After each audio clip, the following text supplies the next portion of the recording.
దండవత్ ప్రణామం. హరే కృష్ణ మాతాజీ. హరే కృష్ణ మాతాజీ ప్రభుజీ అందరికీ హరే కృష్ణ మాతాజీ. దండవత్ ప్రణామం మాతాజీ. హరే కృష్ణ. ఈరోజు మనం కార్యక్రమం మాతాజీ అందరూ మ్యూట్ లో ఉండండి. క్లాస్ స్టార్ట్ చేద్దాం. అందరూ మ్యూట్ లో ఉండండి మాతాజీ.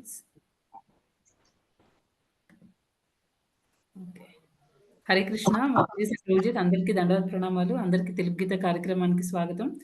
ఈరోజు మనం కార్యక్రమాన్ని ప్రారంభించే ముందు జగన్నాథ స్వామి ఆశీస్సులు తీసుకుందాం. జై జగన్నాథ్ బలదేవ్ సుభద్రమయ్యకి జై, సుదర్శన్ భగవాన్కి జై, వామన్ దేవ్కి జై, పంచతత్వాకి జై, జగద్గురు శ్రీల ప్రభుపాద్కి జై, పతిత పావన్ జై పతాక స్వామి గురు మహారాజ్కి జై. ప్రార్థనలు. ఓం అజ్ఞానతిమిరంధస్య జ్ఞానాంజనశలాకయా చక్షురున్మిలితం येन తస్మై శ్రీ గురవే నమః. నమో విష్ణుపాదాయ కృష్ణప్రస్థాయ భూతలే శ్రీమతే భక్తివేదాంత స్వామినితి నామినే.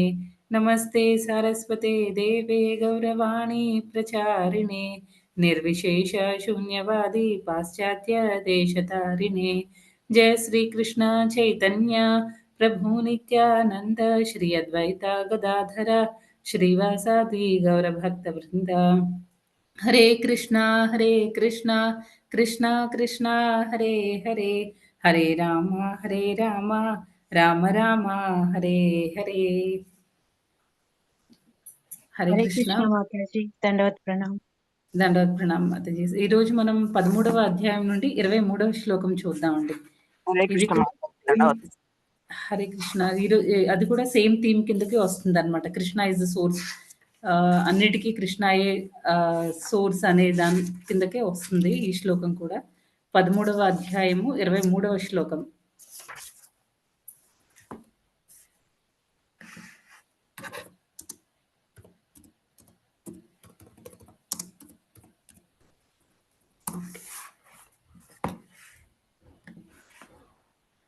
ఉపద్రష్టానుమంతా చ భర్తా భోక్తా మహేశ్వరః పరమాత్మేతి చాప్యుక్తో దేహేస్మిన్ పురుషః పరః. ఉపద్రష్టానుమంతా చ భర్తా భోక్తా మహేశ్వరః పరమాత్మేతి చాప్యుక్తో దేహేస్మిన్ పురుషః పరః. భావము. అయినను ఈ దేహమునందు దివ్య ప్రభువును, దివ్య యజమానుడును, పర్యవేక్షకుడును, అంగీకరించువాడును, పరమాత్మగా తెలియబడువాడును అగు దివ్య భోక్త మరి ఒకడు లేడు.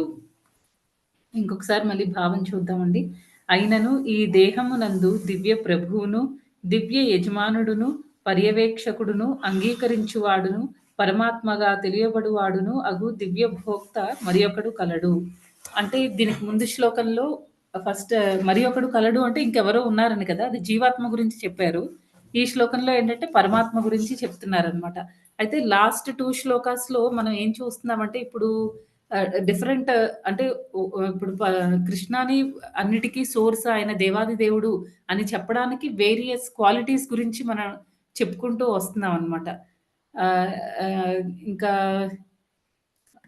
మనం రకరకాల క్వాలిటీస్ గురించి చెప్తున్నాం అనమాట. ఫస్ట్ రోజు ఏం చెప్పుకున్నామండి? ఫస్ట్ రోజు ఆయన ఎలా అయితే మొత్తం అన్నిటికీ, అన్ని యూనివర్సెస్ అన్నీ ఆయన బేస్ చేసుకుని ఉంటాయి. అంటే ఆయనే అన్నిటికీ ఆధారము. ఎలా అయితే ఒక దండలో ఆ పూసలన్నీ కూడా దారం అక్కడ కృష్ణుడైతే, అక్కడ ఉన్న ఆ పూసలన్నీ కూడా ఈ రకరకాల లివింగ్ ఎంటిటీస్, తర్వాత అంటే జీవులు, తర్వాత ఈ ఆధ్యాత్మిక ప్రపంచం, భౌతిక ప్రపంచం అన్నీ కూడా కృష్ణాన్ని బేస్ చేసుకొని ఉంటున్నాయి అని మనం 7వ అధ్యాయం 7వ శ్లోకంలో నేర్చుకున్నాము. అయితే నిన్నటి శ్లోకంలో ఇక్కడ అర్జునుడు ఏం చెప్తున్నాడంటే భగవంతుడి గురించి, నీ ధామం పరంధామము, అన్నిటికంటే చాలా గ్రేట్, తర్వాత నువ్వు పరబ్రహ్మానివి అని చెప్తున్నారు. నువ్వు పవిత్రుడవి, తర్వాత నువ్వు ఆదిదేవుడవు, తర్వాత నువ్వే శాశ్వతము, తర్వాత నువ్వు దివ్యుడివి, విభుడవి, ఇలా ఎన్నో, నువ్వు అజము, అజుడివి, ఇలా అని చెప్పేసి భగవంతుడి గురించి ఆయన ఎన్నో క్వాలిటీస్ డిస్క్రైబ్ చేశారనమాట. ఇదంతా ఇంతవరకు నువ్వు చెప్తే విన్నాను. ఇంకా నువ్వు చెప్పడం మాత్రమే కాదు, ఇంకా చాలా మంది ఋషులు వాళ్ళు కూడా అదే విషయాన్ని కన్ఫర్మ్ చేశారు అని చెప్పేసి నిన్న అర్జునుడు శ్లోకంలో, అంటే ఇవన్నీ భగవంతుడికి ఉన్న క్వాలిటీస్ అనమాట. సపోజ్ మనం పాలు తీసుకున్నాం అనుకోండి, పాలు వైట్‌గా ఉంటాయి ఆ ఒక్క డిస్క్రిప్షన్ సరిపోదు కదా! పాలు గురించి అన్ని క్యారెక్టరిస్టిక్స్ మనకి తెలిసుండాలి. అప్పుడే అది పాలు అని మనం కన్ఫర్మ్ చేస్తాం. కదా! అంటే ఇప్పుడు పాలు రుచి ఎలా ఉంటుంది? లేకపోతే దాని స్మెల్ ఎలా ఉంటుంది? చూడ్డానికి లిక్విడ్ ఫార్మ్‌లో ఆహ్, ఉం ఉంటుంది. తర్వాత వైట్ కలర్‌లో ఉంటుంది. ఇవన్నీ వేరియస్ యాస్పెక్ట్స్ అన్నమాట. ఒక ఆబ్జెక్ట్‌ని మనం పాలు అని కన్ఫర్మ్ చేయడానికి. అలాగే ఏంటంటే ఇక్కడ భగవంతుడిని దేవాది దేవుడు, ఆయన ఆధారభూతుడు, ఆయనే అన్నిటికి ఆధారము అనే విషయాన్ని మనం కన్ఫర్మ్ చేయాలంటే లేకపోతే ఏమవుతుంది? మనకు అన్ని యాస్పెక్ట్స్, అన్ని క్వాలిటీస్ తెలియకపోతే ఇప్పుడు వేరేవి కూడా పాలు గురించి మనకు కంప్లీట్ నాలెడ్జ్ లేదనుకోండి, వేరే వాళ్ళు ఏదైనా వైట్ లిక్విడ్ ఇచ్చేసి, ఒక వాటర్‌లో వైట్ కలర్ పౌడర్ ఏదైనా కలిపేసి, పిండి ఏదైనా కలిపేసి, ఇవే పాలు అని చెప్తే మనం నమ్మేయాల్సొస్తుందనమాట. ఎందుకు మన నాలెడ్జ్ ఎంతవరకు ఉంది? పాలు వైట్‌గా ఉంటాయి అని అంతవరకే తెలిసిందనమాట మనకి.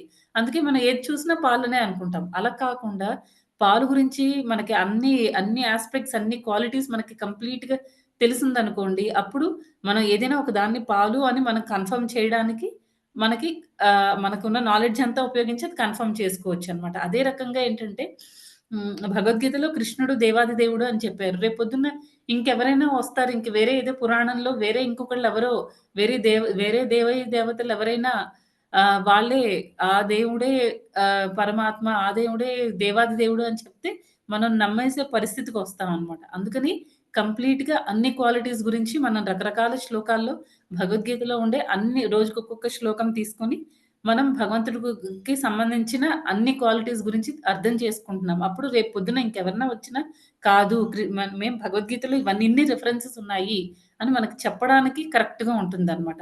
అలా నిన్న భగవంతుడికి సంబంధించిన కొన్ని లక్షణాలను చూసాం. ఈరోజు శ్లోకంలో ఏం చెప్తున్నారు? భగవంతుడి గురించి ఇంకొక 5 క్వాలిటీస్ చెప్పారనమాట ఈ శ్లోకంలో. ఏం చెప్తున్నారంటే భగవంతుడు ఇక్కడ ఉపద్రష్ట అంటున్నారు. ఉపద్రష్ట అంటే పర్యవేక్షకుడు అని. తర్వాత హనుమంత అంగీకరించువాడు. తర్వాత భర్త అంటే ఆయన యజమానుడనమాట. అందరికీ కూడా ఆయనే యజమాని. అన్నిటికి ఆయనే యజమాని. నెక్స్ట్ భోక్త అంటే ఆయన దివ్య భోక్త అంటే ఎంజాయర్ అన్నమాట. సుప్రీం ఎంజాయర్ అని. అన్నిటిని ఎంజాయ్ చేసేది ఆయనే. తర్వాత మహేశ్వరః అంటే పరమ పురుషుడు. తర్వాత పరమాత్మ. ఇలా ఒక 6 ఫీచర్స్ గురించి ఇక్కడ చెప్పడం జరిగిందనమాట. సుప్రీం కంట్రోలర్ ఆయన. అందరిని కంట్రోల్ చేసేది ఆయనే. నెక్స్ట్ పరమాత్మ అందరిలో పరమాత్మలాగా ఉంటాడు అనే విషయాన్ని ఇక్కడ చెప్తున్నారనమాట. ఆహ్, అంటే ప్రీవియస్ శ్లోకంలో ఇక్కడ మరి ఒకడు కలడు అని ఎందుకు చెప్పారంటే, దీని ముందు శ్లోకంలో జీవాత్మ గురించి చెప్పారు. జీవాత్మ కూడా ముందు శ్లోకం ఒక్కసారి చూద్దాం ఏముందో. ఇక్కడేం చెప్తున్నారంటే, భౌతిక ప్రకృతి యందు త్రిగుణములను అనుభవించుచు జీవుడు ఈ విధముగా జీవనం సాగించును. భౌతిక ప్రకృతితో అతనికి గల సంగత్వమే దీనికి కారణం. ఆ విధముగా అతడు ఉత్తమ, అధమ జన్మలను పొందుచుండును. ఇక్కడ మామూలుగా అయితే మనందరం లివింగ్ ఎంటిటీస్ అంటే మనం జీవాత్మలం కదా! మనం ఎలా ఆలోచిస్తామంటే నేను ఎప్పుడూ అంటే మన ఆధ్యాత్మిక ప్రపంచంలో ఉండేటప్పుడు కృష్ణుడి పట్ల మన అసూయ డెవలప్ చేసుకున్నాము. లేదా ఎప్పుడు కృష్ణుడికే అందరూ కృష్ణుడేనా సుప్రీం ఎంజాయర్ అన్నీ ఆయనే ఎంజాయ్ చేయాలి. నేనెందుకు ఎంజాయ్ చేయకూడదు? నాకు కొంచెం ఫ్రీడమ్ కావాలి. నేను ఎంజాయ్ చేయాలి. ఎప్పుడు ఇలా ఈ సేవ చేసుకుంటూనే ఉండాలా? నాకు కూడా ఎవరైనా సేవ చేయాలి. నేను యజమానినవ్వాలి. అలాంటి ఆలోచనలు మనకొచ్చినప్పుడు భగవంతుడు మన ఆలోచనలు బట్టి మనకి ఒక సూటబుల్ బాడీ ఇచ్చి కిందకెళ్ళి సరే నువ్వు ఎంజాయ్ చేసుకో అని మనల్ని పంపించారనమాట. ఆ రకంగా ఏంటంటే మనకొకసారి అధమ జన్మ వస్తుంది. మనం చేసే కర్మల్ని బట్టి ఒక్కొక్కసారి మనకు అధమ జన్మ వస్తుంది. కర్మలు, కోరికలు వీటన్నిటిని బేస్ చేసుకొని మనకి ఒకసారి నీచ లోకాలకి వెళ్తూ ఉంటాం. ఒకసారి పై లోకాలకి వెళ్ళి మన కోరికలని బట్టి మనకి దానికి సంబంధించిన బాడీ వచ్చి మనం మనం ఎంజాయ్ చేస్తూ ఉంటామనమాట. ఎంజాయ్ చేస్తున్నామని భ్రమలో ఉంటాం. ఇక్కడ భగవంతుడు ఏమంటున్నారు? ప్రతి జీవిలో కూడా ఓన్లీ ఆత్మ మాత్రమే కాకుండా, జీవాత్మ మాత్రమే కాకుండా, ఇంకొక ఆత్మ కూడా ఉంటారనమాట. ఆయనే భగవంతుడు. ఆయన ఆహ్, ఆయన శ్రీకృష్ణ పరమాత్మ అనమాట. అయితే ఇక్కడ ఉపద్రష్ట అని చెప్తున్నారు ఫస్ట్ పాయింట్. ఉపద్రష్ట అంటే పర్యవేక్షకుడు. మనం చేసే ప్రతి పని కూడా భగవంతుడు అన్నీ నోట్ నోట్ చేసుకుంటూ ఉంటారనమాట. ఆయన మనల్ని చూస్తూ ఉంటారు. మనల్ని అబ్జర్వ్ చేస్తూ ఉంటారు. మనకి మనం భాగవతం అవి చదువుకునేటప్పుడు ప్రభుపాదుల వారు వేరియస్ రిఫరెన్సెస్ ఇస్తూ ఉంటారు కదా! అందులో ముండక ఉపనిషత్ నుంచి ఆహ్, వస్తుందనమాట.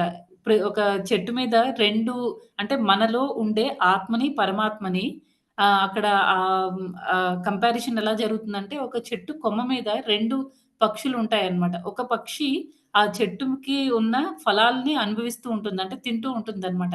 తిని అది చాలా బిజీగా ఉంటుంది. ఒకదాని తర్వాత ఒకటి తింటూ, అది చాలా హ్యాపీగా ఉన్నాను అనుకుని అది ఎంజాయ్ చేస్తూ ఉంటుంది. ఇంకొక పక్షి ఏం చేస్తూ ఉంటుందంటే, ఈ మొదటి పక్షిని అబ్జర్వ్ చేస్తూ ఉంటుంది. ఎప్పుడు ఇది నా వైపు తిరుగుతుందా అని. అలాగే ఏంటంటే మనలో కూడా ఆ చెట్టుకున్న ఫలాలు అంటే మనం చేసుకున్న కర్మలు అన్నమాట. మన కోరికలు ఇవన్నీ. మనం కూడా అలాగే అన్నమాట. భగవంతుడిచ్చిన రకరకాల మనకి వస్తున్న రకరకాల రిజల్ట్స్‌ని కొన్నిసార్లు దుఃఖం అనుభవిస్తూ ఉంటాము.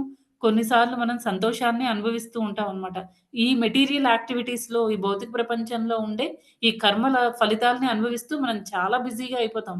అందుకే చాలామంది అంటారు కదా! మేము చాలా బిజీ. మేము గుడికి రావడానికి కూడా నాకు టైం లేదు. ఎక్కడండి టైం ఉంది. రోజు మండే నుంచి ఫ్రైడే వరకు జాబ్. తర్వాత సాటర్‌డే, సండే మాత్రమే మాకుంటుంది. ఫ్యామిలీతో గడపాలి కదా!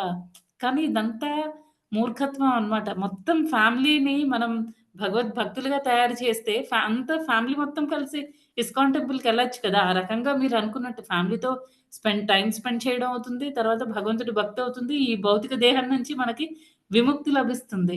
కానీ వాళ్ళకి అసల అలా ఆ థాట్ ప్రాసెస్‌లోనే ఉండరనమాట. ఎక్కడ టైముంది అసలు మాకు టైమే లేదు అని చెప్తారు. అలా ఏంటంటే ఆ జీవి మనం కూడా అంతే అన్నమాట. చాలా బిజీ అయిపోతాం. ఎప్పుడైతే మనం భగవంతుడి వైపు తిరుగుతామో, భగవంతుడు ఆ మొమెంట్ కోసం వెయిట్ చేస్తూ ఉంటాడన్నమాట. వీళ్ళెప్పుడు నా వైపు వస్తారు, నా భక్తి చేసి మళ్ళీ నా ధామానికి ఎప్పుడు నేను వీళ్ళని తీసుకొని వెళ్తాను, ఆయనెప్పుడు రెడీగా ఉంటారు. కాకపోతే మనం అలా తిప్పి చూడడానికి మనం రెడీగా ఉండమన్నమాట. అంటే ఆయన ప్రతీదీ కూడా మనం ఏం చేస్తున్నాం, మన ఆలోచనలు ఎలా ఉన్నాయి, ఆయన అబ్జర్వ్ చేస్తూ ఉంటాడు. ఎలా అయితే ఈ రెండో పక్షి మొదటి పక్షిని అబ్జర్వ్ చేస్తూ ఉంటుందో, అలాగే మన హృదయంలో ఉండే పరమాత్మ కూడా ప్రతి జీవిలో కూడా ఉంటాడనమాట ఆయన. ప్రతి జీవిలో కూడా ఉండి మనం ఇప్పుడు జంతువులకి వాటికనుకోండి, వాటికి పెద్దగా ఆలోచించాల్సిన అవసరము ఇవన్నీ ఉండవనమాట. అవి ఆలోచించేది ఓన్లీ ఆ 4 విషయాల కోసమే. అంతే. ఫుడ్ కోసం మెయిన్‌లీ అవి ఆలోచిస్తాయి. తర్వాత ఆహ్, ఆహార, నిద్ర ఆహ్, ఆహ్ మైథునం వీటి గురించి మాత్రమే జంతువులు ఆలోచిస్తూ ఉంటాయన్నమాట. కానీ మన పర్పస్ మన హ్యూమన్ లైఫ్‌కి ఈ మనిషి జన్మకి, మానవ జన్మకి మనకి ఈ 4 చేస్తే భాగవతం ప్రకారం మనం కూడా జంతువులతో సమానం అన్నమాట. మనకి హైయర్ ఇంటెలిజెన్స్ ఇచ్చారు. బుద్ధి ఎక్కువ ఇచ్చారన్నమాట భగవంతుడు. దాంతో మనం ఏం చేయాలి? ఆ బుద్ధిని వాడుకొని మనం ఆధ్యాత్మిక జీవితంలోకి వెళ్ళాలన్నమాట. అంతేకాని జంతువుల్లాగా అవే 4 పనులు మనం కూడా చేస్తున్నామనుకోండి, ఇంకా ఈ మానవ జన్మ వచ్చి మనకి యూజ్ ఏముంది? ఈ మానవ జన్మ మనకి ఊరికే రాలేదనమాట. మనం చాలా కష్టపడ్డాం.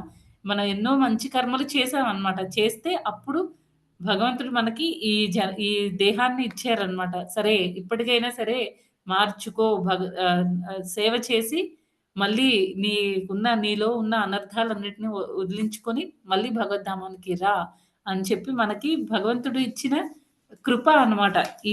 మానవ జన్మ అనేది. కానీ మనం ఏం చేస్తాం మళ్ళీ వాటిని మళ్ళీ దాన్ని ఈ మనిషి జన్మని కూడా మనం జంతువులు ఏ రకంగా అయితే కంటిన్యూ చేసుకుంటున్నాయో, అవి ఏ రకంగా అయితే జీవిస్తున్నాయో, మనం కూడా అదే రకంగా జీవిస్తున్నామనమాట. అయితే ఇంకా కానీ ఇక్కడ అంటే ఇప్పుడు మనకేం తెలిసింది మన దేహంలో 2 ఆత్మలుంటాయి. ఒకటి జీవాత్మ, ఇంకొకటి పరమాత్మ. అంటే ఓన్లీ మానవ దేహంలోనే కాదు, ప్రతి జీవిలో కూడా, ప్రతి అణువులో కూడా భగవంతుడు పరమాత్మలాగా ఉంటాడు. మనలో ఉండే పరమాత్మ ఏం చేస్తాడంటే, మనం చేసే కర్మల్ని అన్నిటిని నోట్ చేసుకుంటూ ఉంటాడనమాట. ఎప్పుడు మన ఆలోచనలు ఎలా ఉన్నాయి, మనం ఏ కార్యక్రమాలు చేస్తున్నాం, మంచివి నోట్ చేస్తాడు. తర్వాత ఆయనకేమైనా సేవలు చేస్తే అవి నోట్ చేసుకుంటాడు. మనం మర్చిపోతాము. మనం ఎవరికైనా ఏదైనా హాని చేస్తాం, మర్చిపోతాం. లేకపోతే భగవంతుడికి సేవ చేయొచ్చు, మర్చిపోతాం. ఏమైనా మంచి పనులు చేసి అవి మర్చిపోతాం మనం. కానీ భగవంతుడు అన్నీ గుర్తుపెట్టుకుంటాడనమాట. ప్రతీదీ నోట్ చేసుకుంటాడు. ఆ రిపోర్ట్ మొత్తం తీసుకొనెళ్ళి భౌతిక ప్రకృతికి ఇస్తే, భౌతిక ప్రకృతి మన ఆలోచన ఆయన కూడా ఆయనే కన్ఫర్మ్ చేస్తాడనమాట. మనకి ఎలాంటి బాడీ రావాలి, ఎలాంటి దేహం మనకొస్తే మనకి కరెక్ట్ మన కోరికలు తీరుతాయి. ఎందుకంటే ఆయన చాలా దయామయుడు, చాలా కృప కలిగిన వాడనమాట. అందుకే మనకేమైనా కోరికలు ఉంటే భగవంతుడు సరే అది మనకి మంచిది కాకపోతే తొందరగా తీర్చడు. ఆలోచించుకో మళ్ళీ కరెక్ట్ కాదు ఇది. నువ్వు రాంగ్ వేలో ఎళ్తున్నావు అని చెప్పి మనలో ఉండే పరమాత్మ మనకి హింట్ ఇస్తూ ఉంటాడనమాట. రాంగ్ ఇంటర్నల్‌గా ఉండి ఇది రైట్ అంటే మనకి ఇన్నర్ వాయిస్ అంటారు గదా! అదే అన్నమాట. అది భగవంతుడే. అయితే మనకి లోపల నుంచి నువ్వు చేసేది తప్పు, ఇది చేయొద్దు, వద్దు, వద్దు అని చెప్తున్నా మనం మన మనస్సుని కంట్రోల్ చేసుకోలేం. మన సెన్సెస్‌ని మనం కంట్రోల్ చేసుకోలేమనమాట. ఏం చేస్తాము? మనకి అవి ఎలా ఇన్‌స్ట్రక్ట్ చేస్తే అలా మనం ఆ కోరికను తీర్చుకోవడానికి వెళ్తామనమాట. దానివల్ల ఏమవుతుంది మనకి అల్టిమేట్‌గా సఫరింగ్స్ ఒస్తాయి. ఎలా ఎలా అయితే ఒక్కొక్కసారి మనం చిన్న పిల్లలు కూడా అంతే కదా! అది అగ్గి ముట్టుకోవద్దు. అగ్నిని ముట్టుకుంటే ఏమవుతుంది? చెయ్యి కాలుతుంది. అది ముట్టుకోవద్దు, ముట్టుకోవద్దు అని చెప్పినా పిల్లలు వెళ్లి దాన్ని ముట్టుకుంటే ఏమవుతుంది? చెయ్యి కాలుతుంది. ఆ తర్వాత ఎ ఎవరు బాధపడాలి? మళ్ళీ ఆ పిల్లలే బాధపడాల్సొస్తుంది. అదే రకంగా మన పరిస్థితి కూడా అంతే అన్నమాట. కృష్ణుడు వద్దు, వద్దు అని ఇంటర్నల్‌గా మనకి హింట్ ఇస్తున్నా, మనకి ఇన్‌స్ట్రక్షన్స్ ఇస్తున్నా అవేం పట్టించుకోము. మనకి నచ్చినట్టు మనం చేసుకొనెళ్తాము. మళ్ళీ ఇంకొక బాడీ. మళ్ళీ సఫరింగ్స్.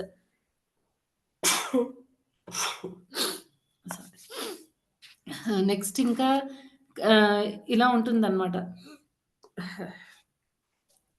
ఇలా కృష్ణ ఏంటంటే, ప్రతీదీ కూడా మనల్ని పర్యవేక్షిస్తూ ఉంటాడనమాట. మన ఆలోచనలు కూడా ఆయన నోట్ చేసుకుంటాడు. మనం చేసే కార్యక్రమాలన్నిటిని కూడా ప్రతి దాన్ని కూడా ఆయన నోట్ చేసుకొని, ఆ ఇన్ఫర్మేషన్ అంతా భౌతిక ప్రకృతికి ఇస్తే, దాన్ని బట్టి మనకి భౌతిక ప్రకృతి సూటబుల్ బాడీ ఇస్తుందనమాట.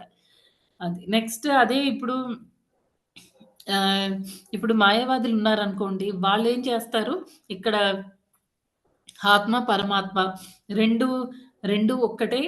ఎందుకంటే మనం ఆహ్, ఈ 2 ఒక్కటే అని చెప్తారనమాట. దీనికి ఒకసారి 2 ఆత్మలు కాదు, ఒకటే ఆత్మ. ఎప్పుడైతే మనం ఈ దేహాన్ని చాలించేస్తామో భగవంతుడిలోకి కలిసిపోతాం. మనము భగవంతుడే. మనకి భగవంతుడికి తేడా ఏమీ లేదు.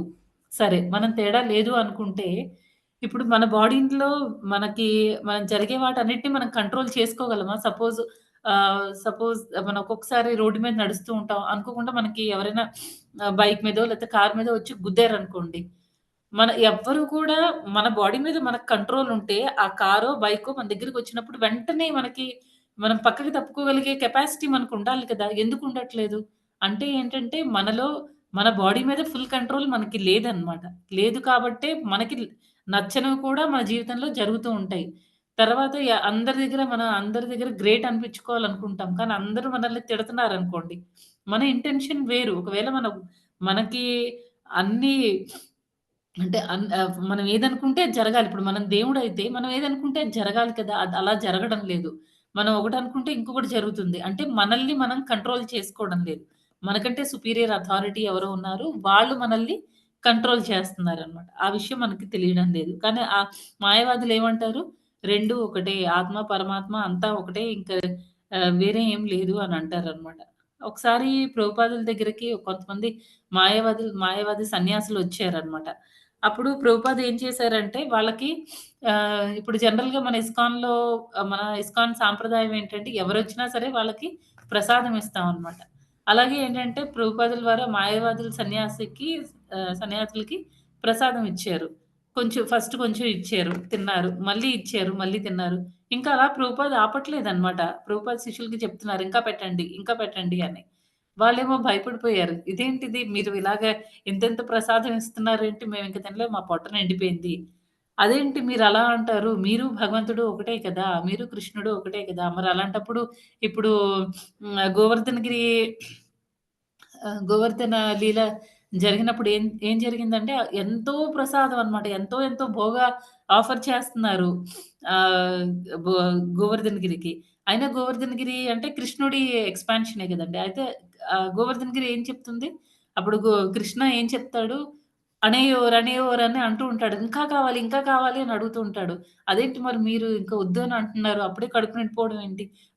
జగన్నాథ స్వామి చూడండి, కడుక్కున్న చెయ్యి ఆరకుండా కంటిన్యూయస్‌గా ఆఫరింగ్ చేస్తూ ఉంటే భగవంతుడు యాక్సెప్ట్ చేస్తూనే ఉంటాడు. మరి మీరెందుకు తీసుకోవట్లేదు? మీరు తీసుకోండి అని ప్రభుపాదుల వారు అంటారనమాట.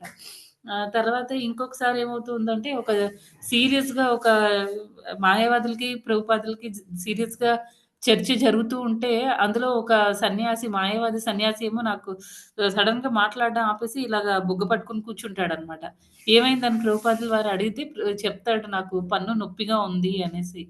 ఆహ్, అయితే మరి మీరు భగవంతుడయినప్పుడు భగవంతుడికి పంటి నొప్పని, చెవి నొప్పి, కాళ్ళు నొప్పులు ఇలాంటివన్నీ రావు. మరి మీకెందుకొస్తున్నాయి?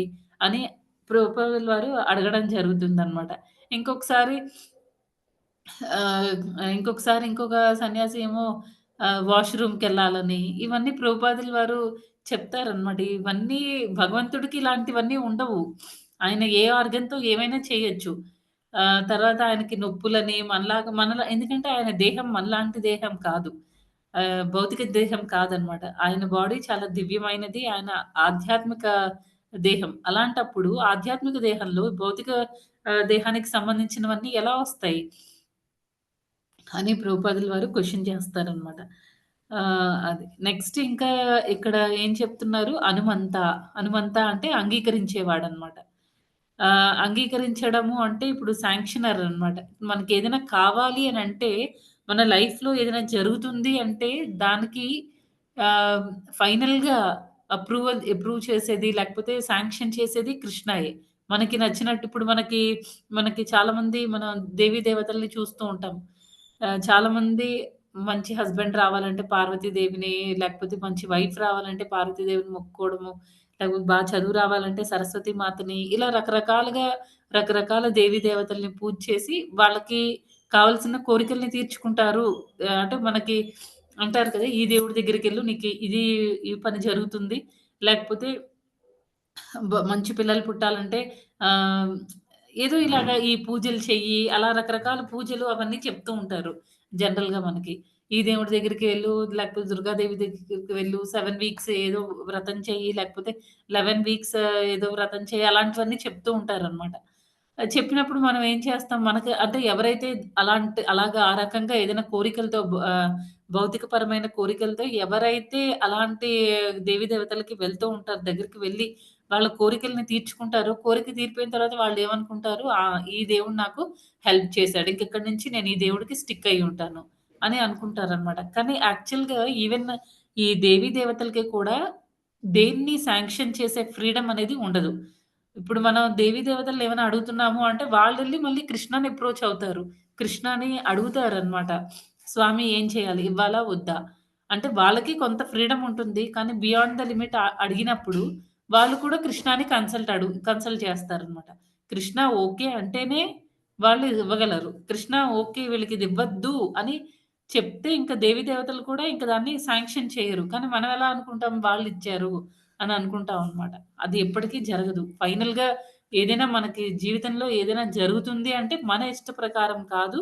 కృష్ణుడు అది ఓకే అనుకుంటేనే అది మనకి జరుగుతుందనమాట. అది మనకి ఎవరైనా సరే ఇవ్వగలుగుతారు. లేకపోతే ఇవ్వలేరు. తర్వాత ఇంకా ఏం చెప్తున్నారంటే, ఈ ఉపద్రష్టకి మనం కొన్ని ఎగ్జాంపుల్స్ చూద్దాం. కొన్ని స్టోరీస్ లాగా చూద్దామండి. ఒకసారి ఏమవుతుందంటే, మనకి ఆరుగురు గోస్వాములు ఉన్నారు కదా! అందులో రఘునాథ్ భట్ట గోస్వామి వారణాసి నుంచి ఆయన పూరి వెళ్దాం అనుకుంటారు. చైతన్య మహాప్రభు దర్శనం కోసం. అయితే ఏమవుతుందంటే ఆయనకి సంబంధించిన చాలా మంది డిసైపుల్స్ ఉంటారు గదా! వాళ్ళందరూ అంటే ఆయన ఫాలోవర్స్ కొంతమంది వారణాసి నుంచి ఫస్ట్ బెంగాలొచ్చి, బెంగాల్ నుంచి పూరి వెళ్తారనమాట రథయాత్ర టైంలో. అలా రథయాత్ర కోసమని, తర్వాత మహాప్రభు దర్శనం కోసమని అలా వెళ్తున్నప్పుడు వాళ్ళకి దారి మధ్యలో అంటే బెంగాల్ నుంచి పూరికి వెళ్ళే ఆ రోజుల్లో నడుచుకొని వెళ్ళడం అలా చేసేవాళ్ళు కదా! అలా నడుచుకొని వెళ్ళేటప్పుడు వాళ్ళకి ఇంకొక గ్రూప్ ఆఫ్ డివోటీస్ కూడా కనిపిస్తారనమాట. వాళ్ళు వీళ్ళు కలిసి వెళ్తూ ఉంటారు. అందులో రామదాస్ బిస్వాస్ అని చెప్పేసి ఒక డివోటీ ఉంటాడు. ఆయన రామ భక్తుడనమాట. ఆయనకి 2 విషయాల్లో ఆయన చాలా పాపులర్ అనమాట. ఒకటి ఆయన కంటిన్యూయస్‌గా రామనామం చెప్తూనే ఉంటాడనమాట. చెప్తూనే ఉంటాడు. అదొకటి ఆయనలో ఉండే మంచి గుణం. ఇంకొకటి ఏంటి అంటే ఆయన చాలా సర్విస్ ఓరియెంటెడ్ అనమాట. చాలా సేవ చేస్తూ ఉంటాడు భగవంతుడికి. అయితే ఇంకా వాళ్ళు మొత్తానికి నడుచుకుంటూ రఘునాథ్ భట్ట గోస్వామి కొంచెం ఆయన దగ్గర కొంచెం లగేజ్ ఉంటుంది. అది మోసుకుంటూ ఎవరి లగేజ్ వాళ్ళు మోసుకుంటూ వెళ్తూ ఉంటారు. ఈ రామ్‌దాస్ బిస్వాస్‌కి రఘునాథ్ భట్ట గోస్వామి గురించి తెలుసనమాట. ఆయన చాలా పరమ భక్తుడు అని. ఈయనకేమో సేవ అంటే చాలా ఇష్టం. వైష్ణవులకి సేవ చేస్తే మంచిది అని రామ్‌దాస్ బిస్వాస్‌కి ఒక ఆలోచన ఉంది కాబట్టి ఆయన ఏం చేస్తాడంటే రఘునాథ్ భట్ట గోస్వామి దగ్గర ఉన్న లగేజ్ కూడా తీసుకొని నేనే మోస్తాను అంటే ఈయన వద్దంటాడనమాట. వద్దొద్దు నాది నేను మోసుకుంటాను. వద్దు అలా సేవ తీసుకోవడం జనరల్‌గా వైష్ణవులు అలాగే ఉంటారు గదా! వాళ్ళకి వేరే వాళ్ళ నుంచి సేవలవి తీసుకోవడం ఇష్టం ఉండదు. కానీ ఈ రామదాస్ ఏమో వదలట్లేదనమాట. ఇవ్వండి, ఇవ్వండి అని అడిగి మరీ తీసుకుంటాడు. తీసుకున్న తర్వాత సరే అని చెప్పేసి రఘునాథ్ భట్ గోస్వామి చాలా హ్యాపీగా ఫీల్ అవుతారనమాట. ఆహా! ఈయనంత సర్విస్ ఓరియెంటెడ్‌గా ఉన్నారు. తర్వాత కంటిన్యూయస్‌గా రామనామం చెప్తూనే ఉన్నాడు. చాలా పరమ భక్తుడు అని చెప్పేసి చాలా హ్యాపీగా ఫీల్ అవుతారు రఘునాథ్ భట్ట గోస్వామి. తర్వాత పూరి వెళ్తారు. పూరి వెళ్ళిన తర్వాత మహాప్రభువుని కూడా చూస్తారనమాట. జనరల్‌గా ఆహ్, ఆహ్, డివోటీస్ ఎలా ఉంటారంటే, వైష్ణవులు ఎలా ఉంటారంటే, నాకంటే మిగిలిన వాళ్ళందరూ మంచి భక్తులు అని ఆ ఇంటెన్షన్‌తో, ఆ యాటిట్యూడ్‌తో ఉంటారు గదా! ఈ రఘునాథ భట్ట గోస్వామి కూడా ఏంటంటే, నాకంటే ఈ రామదాసు చాలా చాలా నేనసలు ఈయన దగ్గర ఎందుకు పనికిరాను. చూడు ఎంత కంటిన్యూయస్‌గా హరినామం చెప్తున్నాడో అని చెప్పేసి మహాప్రభువుని మహాప్రభుకి రామదాస్‌ని ఇంట్రొడ్యూస్ చేస్తారనమాట. ఈయన రామదాస్ అని చెప్పేసి చాలా మంచి భక్తుడు. మేము బెంగాల్ నుంచి పూరీకి వస్తున్న దారిలో కనిపించారు. ఈయన ఎప్పుడు చూసినా 24 ఎప్పుడు అలాగ రామనామం చెప్తూనే ఉన్నారు. తర్వాత చాలా సేవలు చేస్తున్నారు. చాలా పరమ భక్తుడు అని చెప్తే రఘునాథ్ భట్ట గోస్వామిని చూడగానే మహాప్రభు వెళ్లి చాలా కౌగిలించుకొని చాలా హ్యాపీగా ఫీల్ అవుతారనమాట. ఎప్పుడైతే 'రామదాస్ బిస్వాస్' గురించి రఘునాథ్ భట్టగోస్వామి చెప్తున్నారో, జస్ట్ అలాగా ఒక చూసి చూడనట్టు అలాగా అంటే ఆహ్, ఇష్టం లేకుండా చూస్తాం కదా! ఆ రకంగా అలా చూసి అక్కడి నుంచి వెళ్ళిపోతారనమాట మహాప్రభు. రఘునాథ్ భట్టగోస్వామికి అర్థం కాదు. అదేంటి మహాప్రభుకి కూడా డివోటీస్ అంటే చాలా ఇష్టం కదా! మరెందుకు ఈ రామదాస్‌తో ఇలా బిహేవ్ చేస్తున్నారు? అని చెప్పేసి ఇంకా మహాప్రభుని అడుగుతారు ఏమైంది అని. ఏమైంది స్వామి ఎందుకలా చేస్తున్నారు అనంటే, ఇంకప్పుడు ఆయన చెప్తారు. ఈ రామదాసు నిజంగా ఏం భక్తుడు కాదు. ఆయన జస్ట్ అందరు మెప్పు కోసం అందరూ శభాష్ అనాలి అని చెప్పేసి అందరి దగ్గర అలా బిహేవ్ చేస్తున్నాడు. నిజానికి ఆయన పెద్ద భక్తుడేం కాదు. అని చెప్తారనమాట. అప్పుడు అంటే ఆయన భక్తుడు కాదు అని అంటే ఎవరు ఏంటి అనేది అంటే బయటికి భక్తుడిలాగా కనిపించినా ఎవరు ఏం ఆలోచిస్తున్నారు? ఎవరి లెవెల్ ఆఫ్ భక్తి ఏంటి? ఎవరి ఆలోచనలు ఎలా ఉన్నాయి? ప్రతీదీ భగవంతుడికి తెలుసనమాట.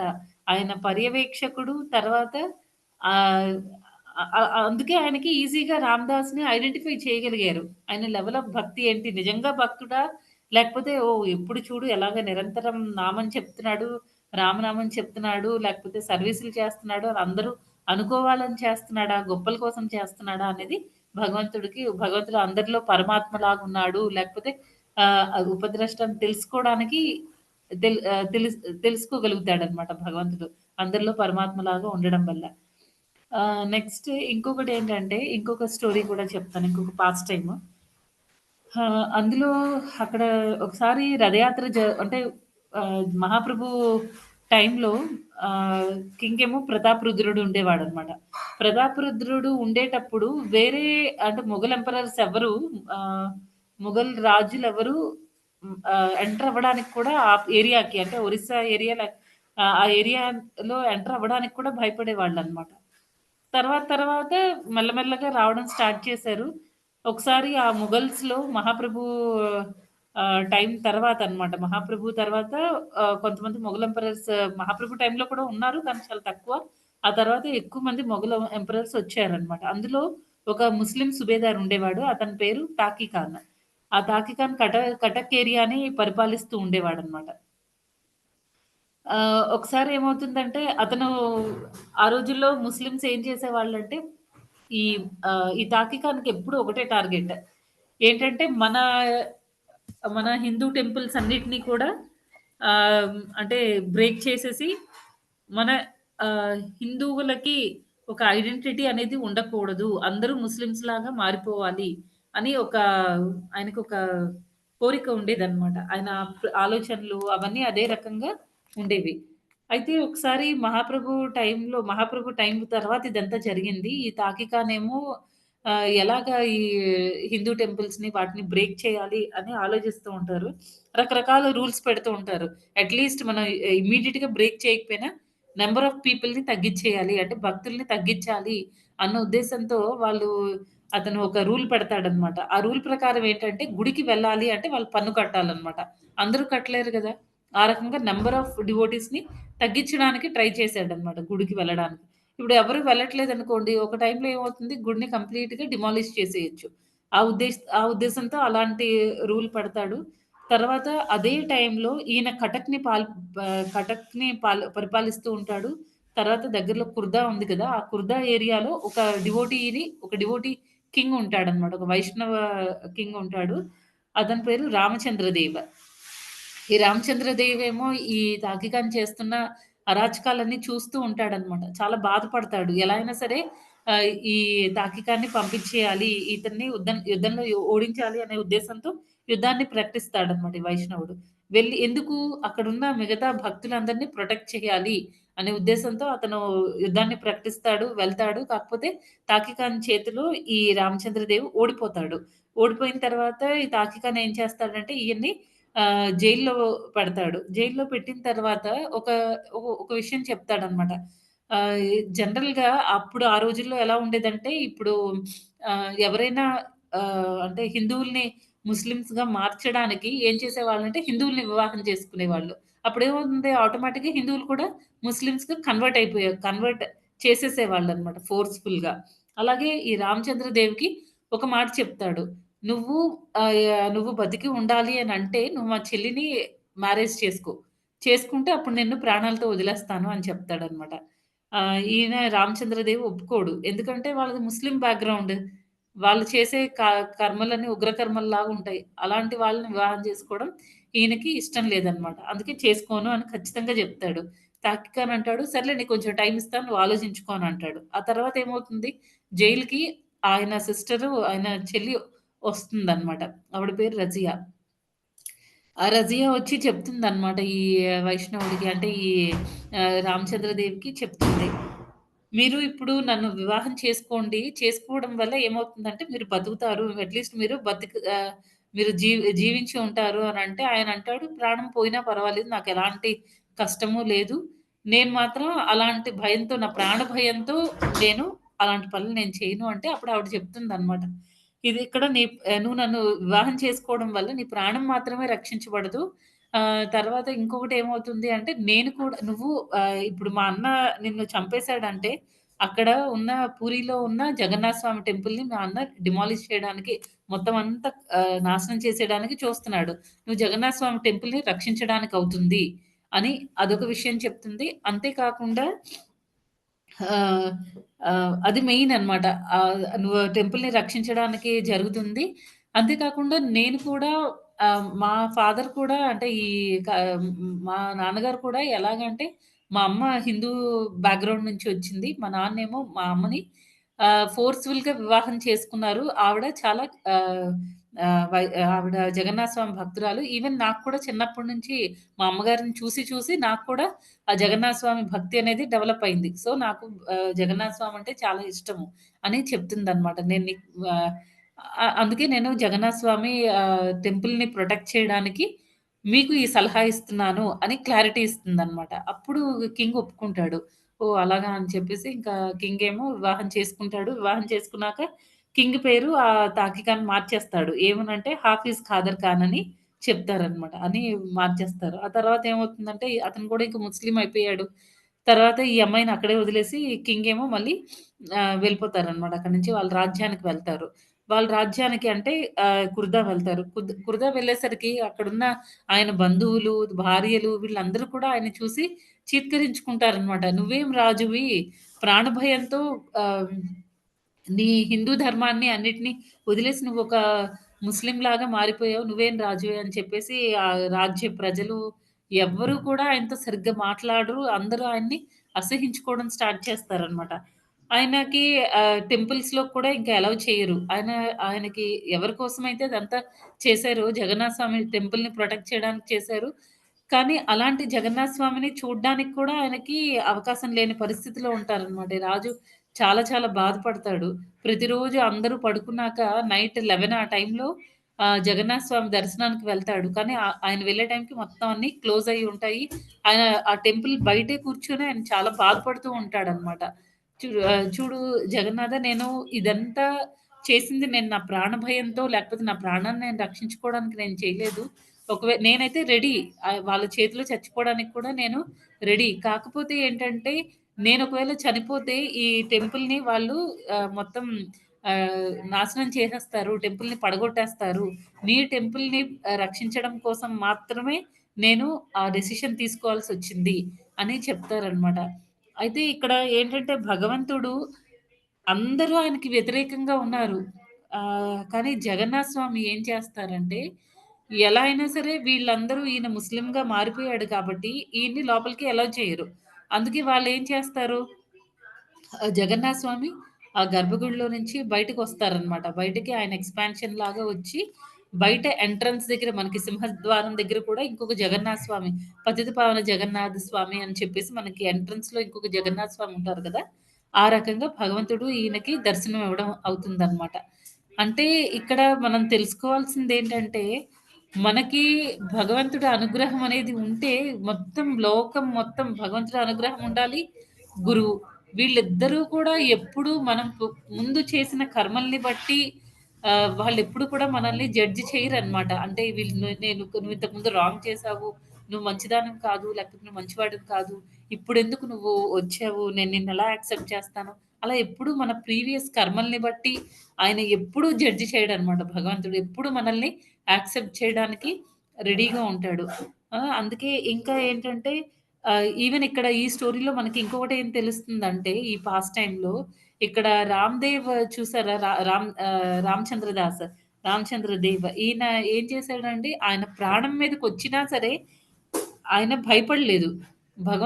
ఈ డివోటీస్ జనరల్‌గా వైష్ణవులు అందరూ అలాగే ఉంటారనమాట. వైష్ణవులు బాగా కృష్ణాని నమ్మిన వాళ్ళు, తర్వాత వాళ్ళు 100% దేవుడి మీద డిపెండ్ అయ్యే వాళ్ళైతే వాళ్ళు దేనికి భయపడరనమాట. ఎందుకంటే భగవంతుడున్నాడు. ఏమవుతుంది ఒకళ్ళు చంపేస్తే కృష్ణ ఉన్నాడు నన్ను చూసుకోవడానికి. నాకు నెక్స్ట్ ఏం చేయాలి అన్నది ఆయన డిసైడ్ చేస్తారు. అంటే ఇంకా వాళ్ళ జీవితాన్ని భగవంతుడి చేతుల్లో పెట్టేసి వాళ్ళు చాలా అభయంగా ఉంటారనమాట. భయం లేకుండా ఉంటారు.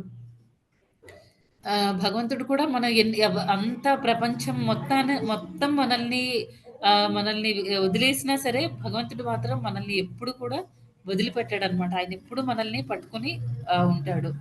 నెక్స్ట్ ఇంకా ఏం చెప్తున్నారండి ఇక్కడ హనుమంత అయిపోయింది. ఉపద్రష్ట అయింది. నెక్స్ట్ ఇంకా దివ్య యజమానుడు అని అంటున్నారు. భగవంతుడు భర్త. అందరికీ కూడా ఆయన అన్నిటికి ప్రొప్రైటర్ అన్నమాట. మనమేమనుకుంటాం మనకున్న ఒక ఇల్లు లేకపోతే ఒక కారు చూసి మనమే గ్రేట్. నాకన్నీ ఉన్నాయి. వీటన్నిటికి ప్రొప్రైటర్ నేనే. నేనేది చెప్తే అదే జరుగుతుంది అని మనం ఆలోచిస్తాం అన్నమాట. కానీ ఇక్కడ ఈ శ్లోకంలో ఏం చెప్తున్నారంటే భగవంతుడు దివ్య భర్త అన్నమాట. అందరికీ కూడా యజమాని ఆయనే.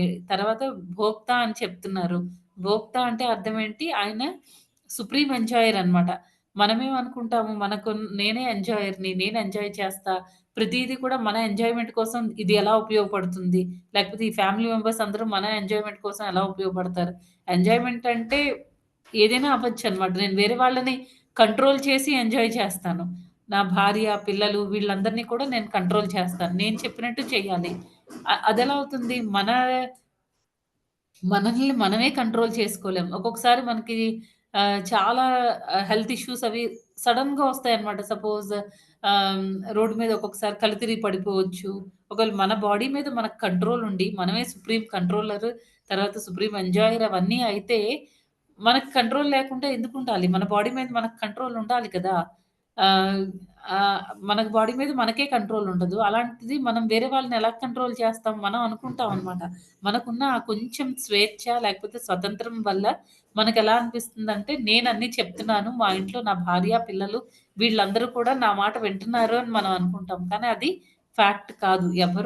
మనల్ని మనమే కంట్రోల్ చేసుకోలేనప్పుడు, మనం వేరే వాళ్ళని ఎలా కంట్రోల్ చేస్తాం? అందరినీ పరమాత్మ రూపంలో ఉండి కంట్రోల్ చేసేది ఆ భగవంతుడనమాట శ్రీకృష్ణుడు. నెక్స్ట్ ఇంకా పరమ పురుషుడు, పరమాత్మ వీటన్నిటి గురించి మనం ఆల్రెడీ చర్చించుకున్నాం. నెక్స్ట్ ఇదండి ఈరోజు శ్లోక. అంటే ఈ గత 2, 3 రోజుల నుంచి మనం ఏంటంటే, భగవంతుడు పరమ పురుషుడు లేకపోతే ఆయన దేవాది దేవుడు అని చెప్పడానికి రకరకాల డైమెన్షన్స్‌లో మనం చూస్తున్నామనమాట. ఎలా భగవంతుడిని వేరియస్ క్వాలిటీస్ చూస్తున్నాం. భగవంతుడి యొక్క లక్షణాల్ని చూస్తున్నామనమాట. చూసి జీవుడికి తర్వాత జీవుడికి, పరమాత్మకి రెండిటికి తేడా ఏంటి? ఇవన్నీ మనం తెలుసుకుంటూ వస్తున్నాం అనమాట. మనకున్న స్వేచ్ఛ, తర్వాత మనకున్నది అన్నీ చాలా చాలా తక్కువ. చాలా మైన్యూట్ అనమాట. అసలు జీరో అని చెప్పొచ్చు.